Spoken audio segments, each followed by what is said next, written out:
folks, welcome back to another review with yours truly, Sam Healey. Today we're taking a look at this guy right here, Mighty Monsters by Queen Games and Desnet Amane. Hopefully I didn't murder that name, but basically you are taking control of a faction of monsters that are all attacking a castle. And there are guards defending the treasury that's inside the castle. And you go through a number of rounds trying to defeat guards and pillaging them of their loot that they're carrying on them. And at the end of the game, whoever has the most loot wins.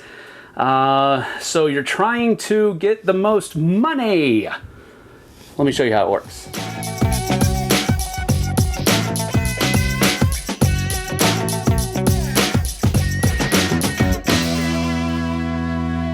All right, in a game of Mighty Monsters, each player is going to take on the role of a different faction of monsters that are trying to attack this citadel and steal as much loot as inhumanly possible. And so basically each of these cards represents guards that are helping the king protect his treasury, and the hand of cards that you have are different levels of monsters that you're going to be using to attack the citadel with. So for example, this is how much power that monster has. Just a little baby dragon, nothing to really worry about here. So you have 1 power, and this is how much it would cost in gold to heal this monster if it is defeated by a guard. And so as we go up, the numbers get higher. 2 power and 1 to heal, 3 power and 1 to heal, 4 power and 2 to heal, and then finally 5 power and 2 to heal. So each person has a faction of exactly the same cards with the same numbers. The artwork is different based upon the different factions that are out there.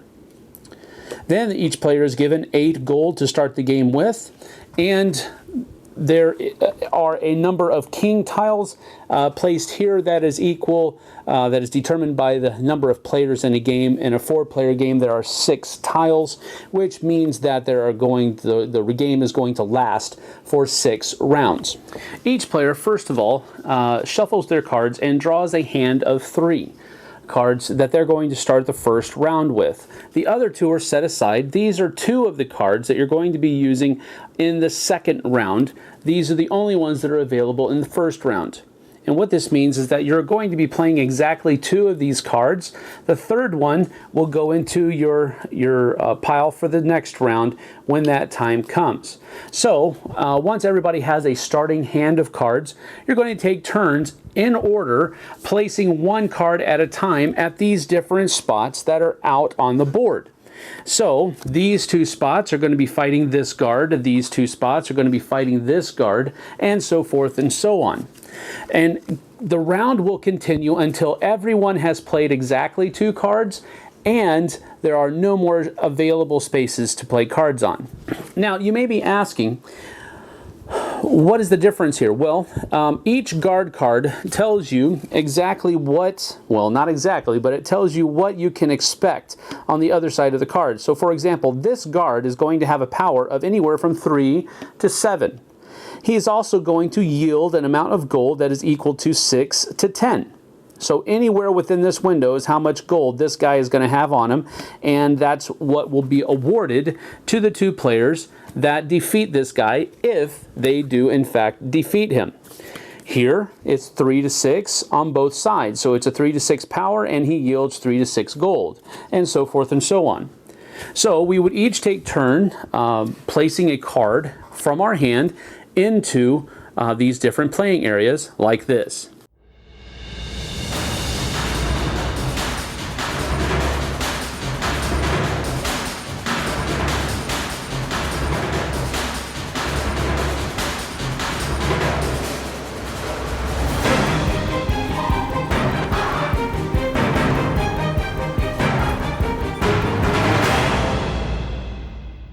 And so now that all of the different spaces are filled, the end of the round occurs and we go into the next phase, which is the attacking the guards phase. So at this point we would simply turn over the first guard. She has a attack ability of 6, but we are attacking her with 7, so she is defeated and she yields 9 gold. So we would split that up evenly. If there's anything that's left over, the person who sent the highest number would get the difference. So in this case, red would get 5 gold and black would get 4 gold. And we flip the next one over. This guy is a 5. We're attacking with an 8. So definitely. Now here, there's an odd number of gold, 2 people, and so you would have to split it as evenly as possible. Since they both played an equal number of power, then there wouldn't be any difference at all. Each one would get 2. Next one is flipped over. There's 7 here, so there is an equal number, so there is definite split, and there is 5 each, so each player would get 5 gold. And then finally we turn this one over, and it is a 9, 5, and 8. So this guy defeated these 2 monsters, so red would have to pay 2 gold because his monster was defeated, and then blue would have to pay 1 gold because his monster was defeated as well. And then all are removed. So what happens here is that these 2 that were played go into a discard pile, but face down. And the 1 card that they had left from this turn, plus the 2 that was set aside at the beginning of the game, are their hand for the second round. The guards would be filled back in, starting from the gate and going toward the king, like so. And a second round would begin. The person who played first now switches over to the next person, and we go around in same fashion after removing one of these king tiles from the game, denoting that 1 round has passed. Now on your turn, as I've already showed, you can play 1 card from your hand in any open spot. But another optional availability for you is to replace somebody else's card with a higher number power than what you have. In order to do that, you'd have to pay a number of gold equal to the number of stars that the guard is, what level he is basically. So on a first level guard, you only have to pay 1 gold, and you can play a monster of a higher number value than the one that's there. So this green 2 is replaced by my red 3, and this card goes back into his player's hand. Now the only way that you can actually do that is if the maximum number of hit points that the guard has is not already met. So with this green card, it was a 2 and 2, a 4, which is not a 6, of course, so I was able to do that. Had they had enough power here to defeat this guy outright, I would not be able to raise that at all. So at the end of the second round, all of the cards have been played out now, and we go to the attacking phase here. So we flip over. We have a 4, and it is a 5 and a 7, so definitely a win there. Black would get actually all of the gold because he is the only person that sent fighting. So we're going to turn in 3 and grab a 10. So now we come up here, and we have 5 attacking, and it's a 4. So we're good there. There is an equal number, so both get 2. And then up here we turn over, and it is a total of 8, but there's 10 there. They both sent the same amount, so only 6 for each. It just turned out that the way cards were played, that red was forced to play on this last one, and so was green. Now, the reason that it's risky is because if any of these guards defeat these monsters, that immediately ends, and any monsters that are played later past that have to pay their health restitution amount. So to count their losses, they both played 1s. So this is an automatic defeat, but they don't have to pay any health because of the 0s that are there. And so this would be removed, denoting that another turn has passed, and game would continue in that way until all of these are done away with. At the end of the turn, last round, we count up how many points everybody has in gold, and whoever has the most is the winner.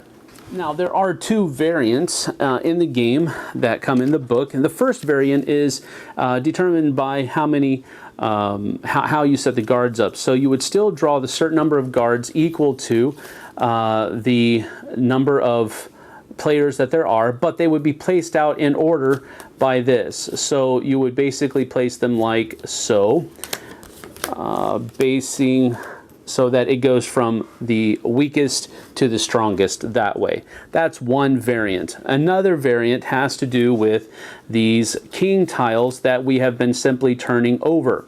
On the other side of the king tiles, there are different kinds of icons.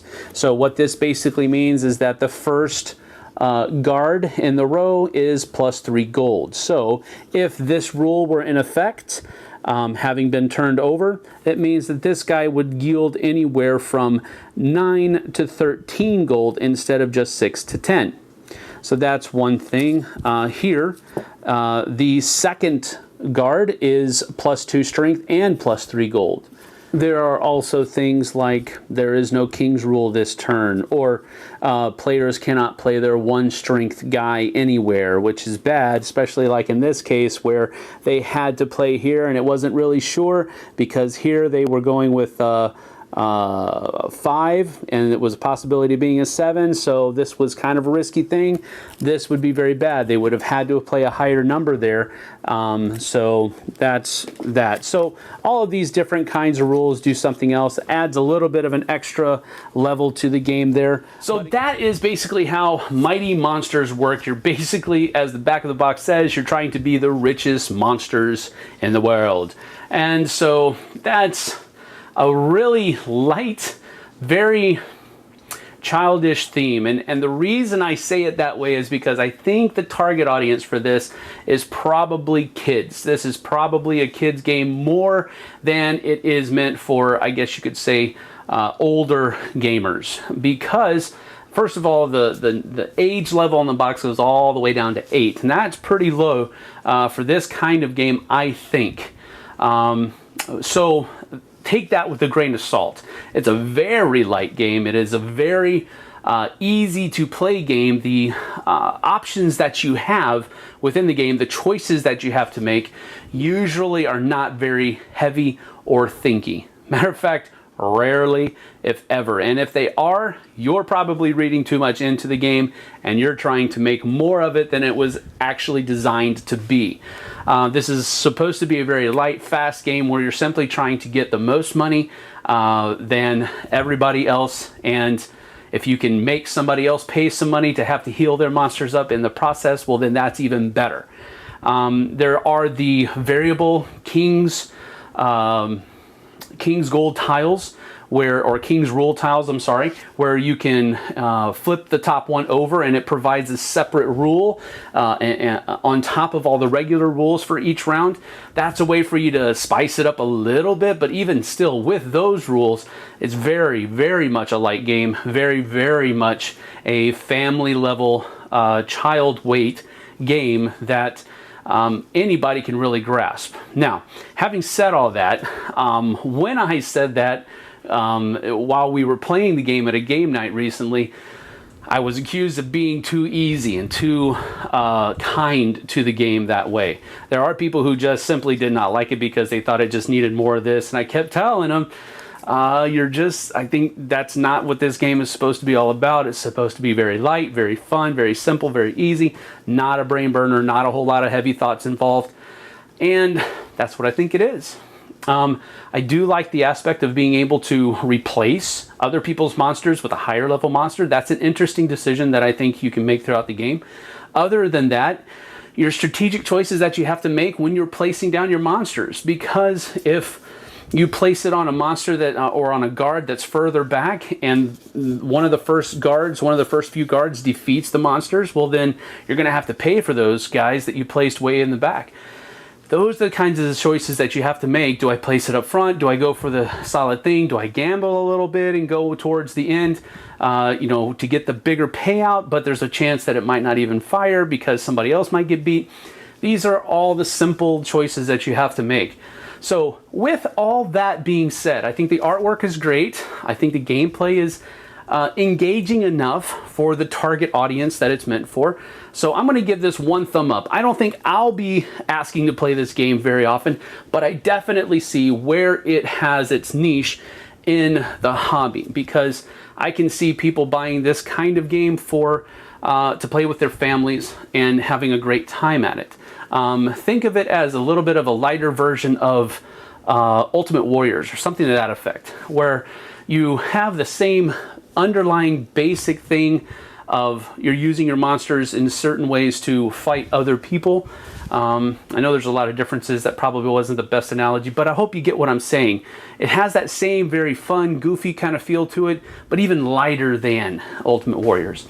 So that is my opinion on Mighty Warriors. I think it's a good family weight game that has a lot of good choices that you can make, and it's maybe even a stepping stone as you build your children's gaming library and the things that they can handle and whatnot. So that is Mighty Monsters from Queen Games.